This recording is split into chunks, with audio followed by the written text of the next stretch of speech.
Hello દોસ્તો, સ્વાગત છે તમારું પાયલની કુકિંગમાં। તો આજે આપણે બનાવીશું એકદમ નવી જ રીતે છોલેના શાકની રેસીપી। તો ચાલો રેસીપી શરૂ કરીએ। તો તેના માટે મેં અહીંયા છોલેને એકદમ સારી રીતે 2 થી 3 કલાક પહેલાં પલાળીને રાખી દીધા છે। તો તમે જોઈ શકો છો કે આપણા છોલે એકદમ સારી રીતે પલળી અને સાઈઝમાં ફૂલી અને ડબલ થઈ ગયા છે। તો હવે આપણે આને બોઇલ કરી લઈશું। તેના માટે આપણે આ રીતે કાચું બટાકું અને છોલેને એકસાથે જ આપણે બાફી અને રેડી કરી લેવાના છે। તો આપણા છોલેને બાફી લઈશું। તો તમે જોઈ શકો છો કે આપણા છોલા એકદમ સારી રીતે બફાઈ અને રેડી થઈ ગયા છે ચણા। તો આપણે આ રીતે બટાકું પણ સાથે જ બાફી લીધું છે। તો આપણા ચણા એકદમ સારી રીતે બફાઈ અને રેડી થઈ ગયા છે। તો હવે આપણે આને પહેલાં સાઈડમાં રાખી દઈશું અને હવે આપણે એક મિક્સર જાર લઈશું અને તેમાં આપણે 1 ચમચા જેટલા બાફેલા ચણા સાથે બાફેલું બટાકું એડ કરી દઈશું અને હવે આપણે તેમાં 1/4 કપ જેટલું આપણે દહીં એડ કરવાનું છે। દહીં આપણે મીડિયમ હોય એવું જ લેવાનું, વધારે ખાટું નહીં લેવાનું। તો આપણે 1/4 કપ જેટલું દહીં તેમાં એડ કરી દીધું છે। હવે આપણે આને સારી રીતે એક પેસ્ટ બનાવી અને રેડી કરી દઈશું। તો આપણે આને એકદમ પરફેક્ટ એવી પેસ્ટ બનાવી અને રેડી કરી લીધી છે, તમે જોઈ શકો છો।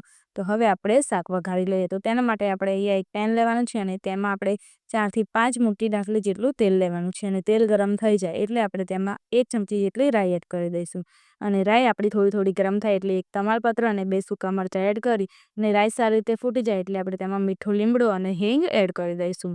તો અડધી ચમચી જેટલી હિંગ એડ કરી છે। સાથે જ મેં અહીંયા આ રીતે 2 મીડિયમ સાઇઝની ડુંગળીને એકદમ ઝીણી કટ કરી લીધી છે। તે બધી જ ડુંગળી આપણે આમાં એડ કરી દેવાની છે।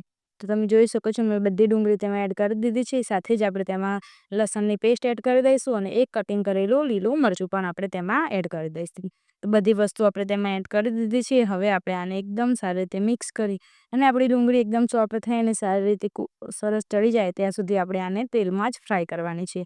તો આપણી ડુંગળી એકદમ સરસ ચડી જાય એટલે આપણે જે તૈયાર કરીને રાખી છે પેસ્ટ, તે પેસ્ટ આપણે આમાં એડ કરી દઈશું। તો આ રીતે આપણે બધી જ પેસ્ટ તેમાં એડ કરી દીધી છે, તમે જોઈ શકો છો। તો હવે આપણે આને એકદમ સારી રીતે મિક્સ કરી લઈશું। તો આ રીતે આપણે બધી વસ્તુને એકદમ પરફેક્ટ મિક્સ કરી લઈશું અને આપણી પેસ્ટ પણ સારી રીતે તેલમાં ચડી જાય એટલે પછી આપણે તેમાં 2 ચમચી જેટલો લાલ મરચું પાવડર એડ કરી દઈશું। મરચું આપણે તીખું નથી લીધું અને હવે આપણે તેમાં અડધી ચમચી જેટલો હળદર પાવડર એડ કરી દઈશું। સાથે જ આપણે તેમાં અડધી ચમચી જેટલો ધાણા જીરુંનો પાવડર અને હવે આપણે તેમાં અડધી ચમચી જેટલો ગરમ મસાલો એડ કરી દઈશું અને હવે આપણે તેમાં 1 ચમચી જેટલો છોલેનો મસાલો એડ કરી દઈશું। એટલે કે આપણે તેમાં બધી જ મસાલા એડ કરી દીધા છે, તમે જોઈ શકો છો। તો હવે આપણે બધા જ મસાલાને પેસ્ટ સાથે સારી રીતે મિક્સ કરવાના છે।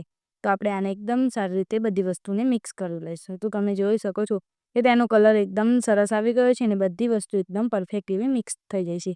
તો આ જ રીતે આપણે આને હલાવતા જઈએ 1 થી 2 મિનિટ માટે કૂક કરી લઈશું। તો આપણું પેસ્ટ સારી રીતે કૂક થઈ જાય એટલે આપણે તેમાં સ્વાદ અનુસાર મીઠું એડ કરી દઈશું। તો મીઠું આપણે તેમાં એડ કરી દીધું છે। તો આ રીતે આપણે બધી વસ્તુને મિક્સ કરી લઈશું અને અંદરથી તેલ અલગ થાય ત્યાં સુધી આપણે આને કૂક થવા દઈશું, જેથી કરીને મસાલાનો ટેસ્ટ આપણા ગ્રેવીમાં આવી જાય એટલા માટે। તો મસાલો સારી રીતે ચડી ગયો છે। તો હવે આપણે જે બાફીને રાખ્યા છે ચણા, એ બધા જ ચણા આપણે તેમાં એડ કરી દેવાના છે। તો ચણા આપણે તેમાં એડ કરી દીધા છે। તો આપણે આને સારી રીતે મિક્સ કરી લઈશું।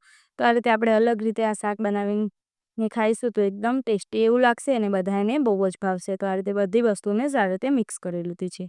તો તમે જોઈ શકો છો કે જોતાં જ ખાવાનું મન થઈ જાય અને મોઢામાં પાણી આવી જાય તેવું આપણું ચણાનું શાક બની અને રેડી થઈ ગયું છે, તમે જોઈ શકો છો। જો તમારે આમાં વધારે ગ્રેવી રાખવી હોય તો તમે તેમાં પાણી એડ કરી શકો છો। આપણે થોડું ગ્રેવીવાળું શાક બનાવવાનું છે એટલે આપણે તેમાં અડધા ગ્લાસ જેટલું પાણી તેમાં એડ કરી દઈશું। તો તમે જોઈ શકો છો કે આપણું પાણી એકદમ સારી રીતે ઉકળી અને ગ્રેવીની કન્સિસ્ટન્સી એકદમ એડજસ્ટ થઈ જાય એટલે આપણે છેલ્લે તેમાં કોથમીરના પાન એડ કરી દઈશું। તો એકદમ ગરમા ગરમ આપણા સરસ એવા છોલે બની અને રેડી થઈ ગયા છે। તો તમે આ રીતે છોલે બનાવીશું તો ખાવાની ખૂબ જ મજા આવશે અને બધાને બહુ જ ભાવશે। તો આપણું ચણાનું શાક બની અને રેડી છે। તો હવે આપણે આને ગરમા ગરમ સર્વ કરી લઈશું। તો તમે આને ભટૂરા સાથે કે રોટલી સાથે ખાઈ શકો છો। તો એકદમ ગરમા ગરમ એકદમ અલગ રીતે અને નવા જ અંદાજમાં આપણે આજે બનાવીશું છોલેનું શાક અને એકદમ ટેસ્ટી એવું લાગશે અને બધાને બહુ જ ભાવશે। તો એકદમ નવી રીતે આપણું છોલેનું શાક બની અને રેડી છે। તો રેડી છે આપણું છોલેનું શાક।